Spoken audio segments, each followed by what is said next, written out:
ഹരേ കൃഷ്ണ. നമുക്കിനിയും 20ാമത്തെ ശ്ലോകം നോക്കാം. അടുത്തത് ആ ഒരു ഭാഗവത യജ്ഞവേദിയിലാണ്.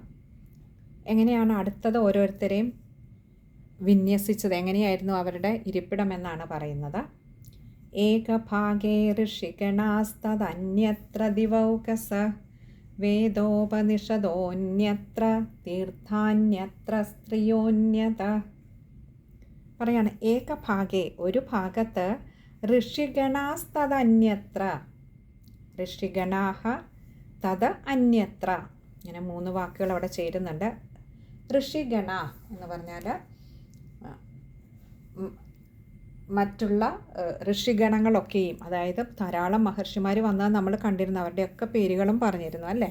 അങ്ങനെയുള്ള വിശിഷ്ടാതിഥികളായിട്ടുള്ള മറ്റു മഹർഷിമാരൊക്കെ കൂടിയും, അവരുടെ ഋഷിഗണ എന്ന് പറയാൻ ധാരാളം മഹർഷിമാരുള്ളതുകൊണ്ടാണ് ഗണം എന്നൊരു വാക്ക് ചേർത്തിരിക്കുന്നത്. അവരെല്ലാവരും പിന്നെയോ തദന്യത്ര, അവിടെ മറ്റൊരു ഭാഗത്ത് ദിവൗകസഹ എന്ന് പറഞ്ഞാൽ ദേവഗന്ധർവ കിന്നര ആദികളൊക്കെ വന്നതായിട്ട് നമ്മൾ കണ്ടിരുന്നു. അങ്ങനെയുള്ള അവരെല്ലാവരും മറ്റൊരു ഭാഗത്തിരുന്നു. പിന്നെയോ വേദോപനിഷദോന്യത്ര, വേദോപനിഷദ അന്യത്ര, ഇങ്ങനെ 2 വാക്കുകൾ ചേരുന്നതാണ് വേദോപനിഷദോന്യത്ര. വേദങ്ങൾ, ഉപനിഷത്തുകൾ നമ്മൾ പറഞ്ഞിരുന്നു, അവരൊക്കെ സ്വരൂപം ധരിച്ചുകൊണ്ട് വന്നിരുന്നു. അവരൊക്കെ അന്യത്ര, വേറൊരു ഭാഗത്ത് ഉപനിഷത്തുകളും വേദങ്ങളും ഒക്കെ അവർ സ്വരൂപം ധരിച്ചു വന്ന അവരൊക്കെ തന്നെയും ഇരുന്നു. പിന്നെയോ തീർത്ഥാന്യത്ര സ്ത്രീയോന്യത, തീർത്ഥാന്യത്ര, തീർത്ഥ അന്യത്ര, മറ്റൊരു ഭാഗത്താകട്ടെ തീർത്ഥങ്ങൾ നമ്മൾ കണ്ടു അല്ലേ. ഇതെല്ലാം തീർത്ഥങ്ങളാണ് വന്നത് രൂപം ധരിച്ചുകൊണ്ട്, അവരൊക്കെ ഒരു ഭാഗത്തിരുന്നു. പിന്നെയോ സ്ത്രീയോന്യത, സ്ത്രീയ അന്യത, മറ്റൊരു ഭാഗത്താകട്ടെ സ്ത്രീകളും ഇരുന്നു. അപ്പോൾ ഇങ്ങനെ ഓരോരോ ഭാഗത്ത് ഓരോരോ ഗണത്തിൽപ്പെട്ടവർ, ഓരോരോ വിഭാഗത്തിൽപ്പെട്ടവർ സ്ഥാനമുറപ്പിച്ചു. ഇനി നമുക്ക് ആ ശ്ലോകം ഒന്നുകൂടി നോക്കാം. ഏകഭാഗേ ഋഷിഗണാസ്തദന്യത്ര ദിവൗകസ വേദോപനിഷദോന്യത്ര തീർത്ഥാന്യത്ര സ്ത്രീയോന്യതഃ. ഇനി ഈ ശ്ലോകം വായിക്കുമ്പോൾ ശ്രദ്ധിക്കേണ്ട കാര്യങ്ങൾ, ഋഷിഗണാസ്തദന്യത്ര, അപ്പോൾ അന്യത്ര ആയതുകൊണ്ട് ദായ്ക്ക് അകാരം കൊടുത്തു വായിക്കുക. പിന്നെ വേദോപനിഷദോന്യത്ര, അവിടെ അന്യത്ര ആണ്, എന്നാലും അവിടെ ആ ഒകാരം നീട്ടിയെടുത്താൽ മതിയാവും.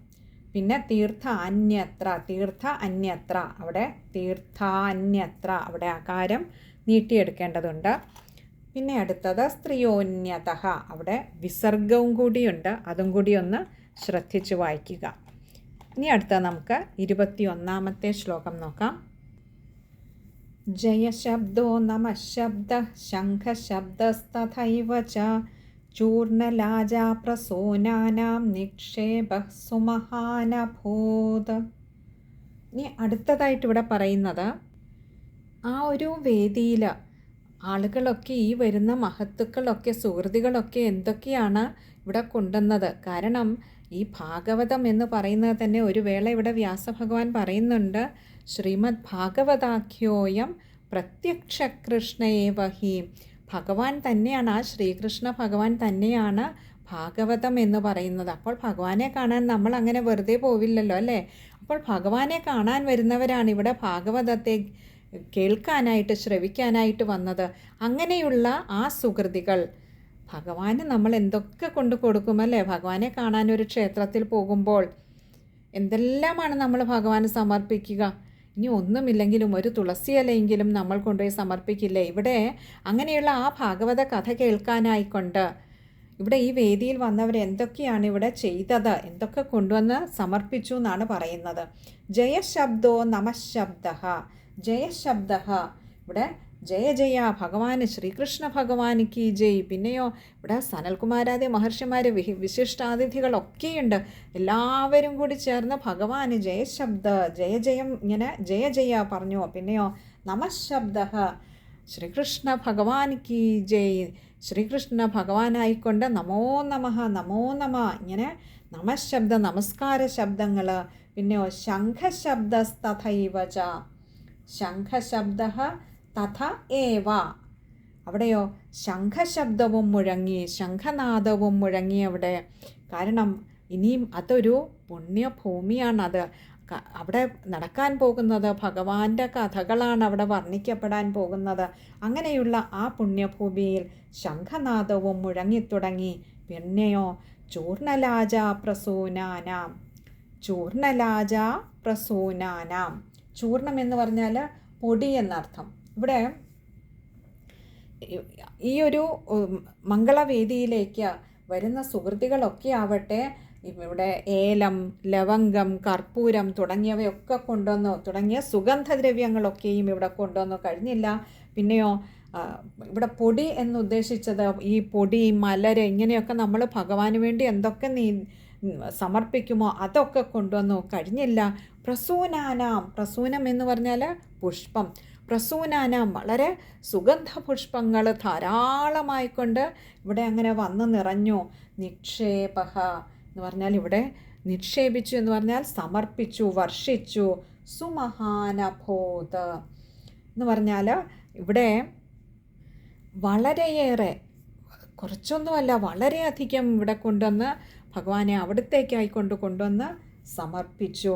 ഈ വരുന്ന സുഹൃത്തുക്കൾക്കൊക്കെ സാക്ഷാൽ ഭഗവാനെ കാണാൻ പോകുന്ന ഒരു പ്രതീതിയാണ്. അതുകൊണ്ടാണ് നമ്മൾ പറഞ്ഞിരുന്നു അല്ലേ, ഭൃഗു മഹർഷിയുടെ നിർദ്ദേശപ്രകാരം ധാരാളം ആളുകൾ വരുന്നില്ല എന്നുള്ള ആ ഒരു സമയത്തിൻ്റെ ഒരു പരിമിതിയൊക്കെ കണക്കിലെടുത്ത് വരുന്നില്ല എന്ന് പറഞ്ഞവരെ പോലും ഭൃഗു മഹർഷിയുടെ നിർദ്ദേശപ്രകാരം കൂട്ടിക്കൊണ്ടുവന്നു. എന്താ കാണാൻ വരുന്നത്? സാക്ഷാൽ ഭഗവാനെയാണ്. ഭാഗവത കഥയിലൂടെ, ആ ഭഗവത് ലീലയിലൂടെ നമ്മൾ കാണുന്നത് സാക്ഷാൽ ഭഗവാനെയാണ്. വെറും ഒരു കഥയല്ല ഭഗവത് ഭക്തർക്ക് ഭഗവാന്റെ ലീലകൾ.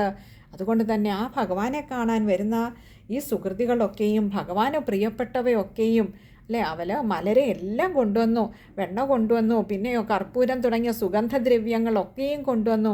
ഭഗവാന് ജയശബ്ദം മുഴക്കി, ഭഗവാനെ നമസ്കാരം ചെയ്തു, ഭഗവാനായിക്കൊണ്ട് നമശബ്ദം മുഴക്കി. അങ്ങനെ അത് തീർത്തും ഈ സുഹൃത്തുക്കളുടെയൊക്കെ സംഗമവേദി എന്ന് തന്നെയല്ല, സാക്ഷാൽ ഭഗവാൻ തന്നെ കുടികൊള്ളുന്ന ഒരു പുണ്യഭൂമിയായി അത് മാറുകയും ചെയ്തു. ഇനി നമുക്ക് ആ ശ്ലോകം ഒന്നുകൂടി നോക്കാം. ജയശബ്ദോ നമഃശബ്ദ ശംഖശബ്ദസ്തഥൈവ ച ചൂർണലാജ പ്രസൂനാനാം നിക്ഷേപഃ സുമഹാനഭൂത്. ഇവിടെ വായിക്കുമ്പോൾ ശ്രദ്ധിക്കേണ്ട കാര്യങ്ങൾ, നമഃശബ്ദഃ രണ്ടിടത്തും വിസർഗമുണ്ട്. പിന്നെ ശംഖശബ്ദസ്തഥൈവ ച, അത് ശംഖശബ്ദസ്തഥൈവ, അത് കഴിയുന്നതും ചേർത്ത് തന്നെ വായിക്കുക.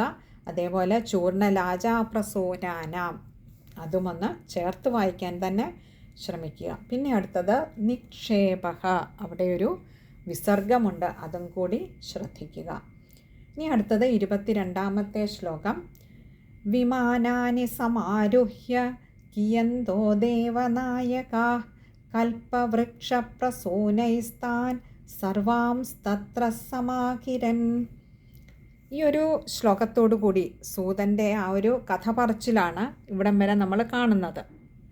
ഈ ഒരു ശ്ലോകം കൊണ്ട് അവിടുത്തെ ആ ഒരു സജ്ജീകരണങ്ങൾ, ആളുകൾ എങ്ങനെയൊക്കെയാണ് അവിടെ വന്ന സുഹൃത്തുക്കളൊക്കെ എങ്ങനെയാണ് അവിടെ എവിടെയൊക്കെയാണ് ഇരുന്നത്, എന്തൊക്കെയാണ് ചെയ്തത് തുടങ്ങിയ ആ ഒരു വിവരണം സൂതൻ ഈ ഒരു ശ്ലോകം കൊണ്ട് അവസാനിപ്പിക്കുകയാണ്. ഇവിടെ പറയുകയാണ്, വിമാനാനി സമാരുഹ്യ കിയന്തോ ദേവനായക. വിമാനാനി എന്ന് പറഞ്ഞാൽ വിമാന സദൃശമായ അത്രയും വലിയ വലിയ, അപ്പോൾ ഇവിടെ ആകെ അങ്ങനെ നിറഞ്ഞു, ഈ ഒരു യജ്ഞവേദി ആകെ നിറഞ്ഞു. പിന്നെയോ വിമാനാനി, അത്രമാത്രം വിമാനതുല്യമായ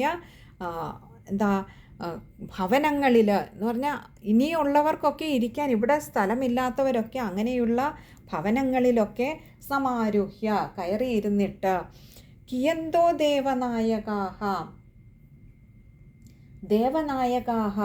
ദേവനായകന്മാരായിട്ടുള്ളവരൊക്കെ എന്ന് പറഞ്ഞാൽ അവരൊക്കെ ഇങ്ങ് വന്നപ്പോഴേക്ക് ഇവിടെ വേദി നിറഞ്ഞു കഴിഞ്ഞു. അപ്പോൾ അവരൊക്കെ വിമാനതുല്യമായിട്ടുള്ള പല നിലകളിലുള്ള അഥവാ ആകാശചുംബികളായിട്ടുള്ള ഭവനങ്ങളിലൊക്കെ ഇരുന്നു കൊണ്ട് കൽപ്പവൃക്ഷപ്രസൂനൈസ്താൻ, കൽപ്പവൃക്ഷപ്രസൂനൈ, കൽപ്പവൃക്ഷങ്ങളിൽ നിന്നുള്ള പ്രസൂനം എന്ന് പറഞ്ഞാൽ പുഷ്പങ്ങൾ എന്ത് ചെയ്തു? സർവാംസ്തത്ര സമാകിരൻ. സർവാംസ്തത്ര, സർവാം തത്ര, സർവാം എന്ന് പറഞ്ഞാൽ എല്ലായിടത്തും, തത്ര അവിടെ, അവിടെ എല്ലാ ഇടങ്ങളിലും എന്ന് പറഞ്ഞാൽ അവിടെ ഇരിക്കുന്ന ജനങ്ങളിലൊക്കെ ആ വന്നിരിക്കുന്നവർ തന്നെ അതീവ സുഹൃതികളാണല്ലേ. ഭഗവാന്റെ കഥ കേൾക്കണമെങ്കിൽ തന്നെ ഒരു സുഹൃതം കൂടെ ഉണ്ടാവണം, ഒരു പുണ്യം കൂടെ ഉണ്ടാവണം. അപ്പോൾ അവിടെ ഇരിക്കുന്ന അത്രയും സുഹൃതികളായിട്ടുള്ളവരിൽ സമാകിരൻ എന്ന് പറഞ്ഞാൽ പുഷ്പവൃഷ്ടി നടത്തി വർഷിച്ചു. ഇവിടെ ഈ ഭാഗവതത്തിൽ തന്നെ വ്യാസഭഗവാൻ പറയുന്നുണ്ട്, ജന്മജന്മാന്തരങ്ങളായിട്ടുള്ള പുണ്യമുണ്ടെങ്കിൽ മാത്രമേ ഭാഗവതം എന്നൊരു ഗ്രന്ഥം കിട്ടുകയോ ഭാഗവത കഥ കേൾക്കാൻ കഴിയുകയോ ചെയ്യുകയുള്ളൂവെന്ന്. അപ്പോൾ അങ്ങനെ ഈ സാക്ഷാൽ ഭാഗവത കഥ അതും ഇങ്ങനെ ഒരു പുണ്യവേദിയിൽ ഇരുന്നു കൊണ്ട് കേൾക്കാൻ ഭാഗ്യം സിദ്ധിച്ച ഈ ഇത്രയും സുഹൃതികളായിട്ടുള്ളവരിൽ ദേവനായകന്മാരൊക്കെ വിമാനതുല്യമായ ഭവനങ്ങളിലിരുന്നു കൊണ്ട് പുഷ്പവൃഷ്ടി നടത്തി എന്ന് പറയുമ്പോൾ ഒട്ടും അതിശയിക്കാനില്ല. എന്തേ കാരണം? അത്രമാത്രം സുഹൃതികളാണ് ആ വേദിയിൽ കൂടിയിരിക്കുന്നവർ, അത്രമാത്രം പുണ്യം ചെയ്തവരാണ്. പൂർവജന്മ കൃതമായിട്ടുള്ള ആ ഒരു സുഹൃതമൊന്നു കൂടെയുണ്ടെങ്കിൽ മാത്രമേ ഈ ഒരു വേദിയിലേക്ക് തന്നെ എത്തിപ്പെടാൻ കഴിയുകയുള്ളൂ, ഭഗവാന്റെ കഥകൾ കേൾക്കാൻ കഴിയുകയുള്ളൂ. അങ്ങനെയുള്ളവരിൽ ദേവനായകന്മാർ തന്നെ വന്ന് ആ ഉന്നതമായ വിമാനതുല്യമായ ഭവനങ്ങളിലിരുന്നു കൊണ്ട് പുഷ്പവൃഷ്ടി നടത്തി.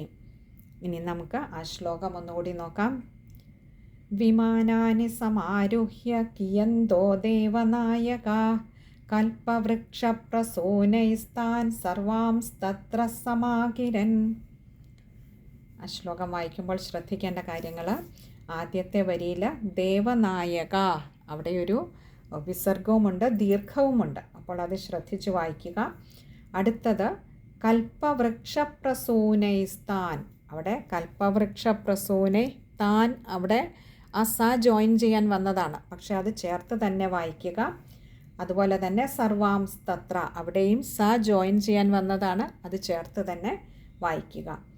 ഇനി അടുത്ത നമുക്ക് 23-ാമത്തെ ശ്ലോകം നോക്കാം.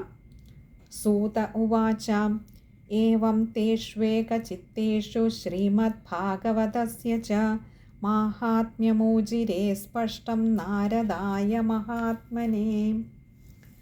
ഈ ഒരു ശ്ലോകത്തിൽ ഇതുവരെയും സൂതൻ തന്നെയാണ് കഥ പറഞ്ഞുകൊണ്ടിരുന്നത്. പക്ഷെ ഈ ഒരു ശ്ലോകം ഒന്നെടുത്ത് സൂത ഉവാച എന്ന് പ്രത്യേകം പറഞ്ഞിരിക്കുന്നു. കാരണം ഈ 22-ാമത്തെ ശ്ലോകം വരെ അവിടെയുള്ള ആ ഒരു സജ്ജീകരണങ്ങൾ അല്ലെങ്കിൽ ഓരോരുത്തരുടെയും സ്ഥാനങ്ങൾ എങ്ങനെയായിരുന്നു, ഇരിപ്പിടങ്ങൾ എങ്ങനെയായിരുന്നു എന്നാണ് പറഞ്ഞിരുന്നതെങ്കിൽ ഈ ഒരു 23-ാമത്തെ ശ്ലോകത്തിൽ ആ ഒരു സംരംഭത്തിന്, ആ ഒരു മഹാത്മ്യ കഥയ്ക്ക് നാന്ദി കുറിക്കുന്നതാണ് ഇവിടെ പറയുന്നത്. അതുകൊണ്ട് അതൊന്ന് പ്രത്യേകം എടുത്തു പറയുകയാണ്. ഏവം തേഷ്വേക ചിത്തേഷു, ഏവം ഇപ്രകാരം, തേഷ്വേക തേഷു ഏക, തേഷു എന്ന് പറഞ്ഞാൽ അവരൊക്കെ, അവിടെ കൂടിയിരുന്നവരൊക്കെയും, ഏകചിത്തേഷു ഒരേ മനസ്സോടുകൂടി, ശ്രീമദ് ഭാഗവതസ്യ ഈ ശ്രീമദ് ഭാഗവതത്തിൻ്റെ ഈ ഒരു കഥയെ മാഹാത്മ്യമൂചിരേ സ്പഷ്ടം നാരദായ മഹാത്മനെ. അപ്പോൾ ഈ ഒരൊറ്റ വിഷയത്തിൽ മാത്രം മനസ്സ് കേന്ദ്രീകരിച്ചു, അതെങ്കിൽ ഇത് കേൾക്കാൻ മാത്രം തൽപരരായി അവിടെ കൂടി, അങ്ങനെ അത്യാകാംക്ഷയോടുകൂടി ഇരിക്കുകയാണ്, അക്ഷമരായി ഇരിക്കുകയാണ് ഭഗവാന്റെ കഥ കേൾക്കാൻ. ഈ ഭാഗവത കഥ കേൾക്കാൻ കൂടിയിരിക്കുന്നവരുടെ മുൻപിൽ മാഹാത്മ്യമൂചിരേ, മാഹാത്മ്യം ഊചിരേ, ഇങ്ങനെ രണ്ട് വാക്കുകൾ ചേരുന്നതാണ് മാഹാത്മ്യമൂചിരേ. ഈ ശ്രീമദ് ഭാഗവത കഥയുടെ മാഹാത്മ്യത്തെ ഊചിരേ എന്ന് പറഞ്ഞാൽ പറഞ്ഞു അല്ലെങ്കിൽ ഉപദേശിച്ചു. എങ്ങനെ? സ്പഷ്ടം, വളരെ വ്യക്തമായി തന്നെ ആ കഥയെ, അർത്ഥശങ്കയ്ക്കിടയില്ലാത്തവണ്ണം വളരെ വ്യക്തമായി തന്നെ ആ കഥയെ ഉപദേശിച്ചു. നാരദായ മഹാത്മനെ, നാരദർക്കായിക്കൊണ്ട്, ശ്രീ നാരദ മഹർഷിക്കായിക്കൊണ്ട് മഹാത്മനെ, ഇവിടെ മഹാത്മനെ എന്ന് ഉദ്ദേശിച്ചിരിക്കുന്നത് സനൽകുമാരാദി മഹർഷിമാരെയാണ്.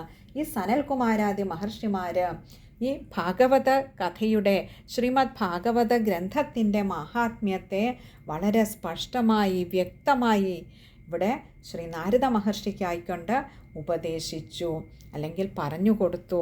ഇപ്പോൾ അവിടെ കൂടിയിരിക്കുന്നവരുടെയൊക്കെ മനസ്സ് മുഴുവൻ ഈ സനൽകുമാരാദി മഹർഷിമാരുടെ വാക്കുകൾക്കൊപ്പം അദ്ദേഹത്തോടൊപ്പം സഞ്ചരിച്ചു കൊണ്ടിരിക്കുകയാണ്. ഒരൊറ്റ മനസ്സോടുകൂടി ഇത്രയേറെ ജനങ്ങൾ കൂടിയിരിക്കുന്നിടത്ത് അതിൽ നിന്നും ഭിന്നമായ മനസ്സോടു കൂടിയിരിക്കുന്ന ഒരാൾ പോലും അവിടെ ഇല്ല. കാരണം കൂടിയിരിക്കുന്നവരുടെയൊക്കെ ശ്രദ്ധ, ബുദ്ധി, താല്പര്യം മുഴുവൻ ഈ ഭാഗവത കഥ കേൾക്കുന്നതിലാണ്. അങ്ങനെ അത് തുടങ്ങിയപ്പോൾ അതിൽ ലയിച്ചങ്ങനെ ഇരിക്കുകയാണ്. ഇനി നമുക്ക് ആ ശ്ലോകം ഒന്നുകൂടി നോക്കാം. സൂത ഉവാച ഏവം തേഷ്വേകചിത്തേഷു ശ്രീമദ്ഭാഗവതസ്യ ച മാഹാത്മ്യമൂചിരേ സ്പഷ്ടം നാരദായ മഹാത്മനെ. ഇവിടെ ശ്രദ്ധിക്കേണ്ട കാര്യങ്ങൾ, ഏവം തേഷ്വേക, തേഷു ഏക ആണ്, അപ്പോൾ അത് ഏക, തേഷ്വേക.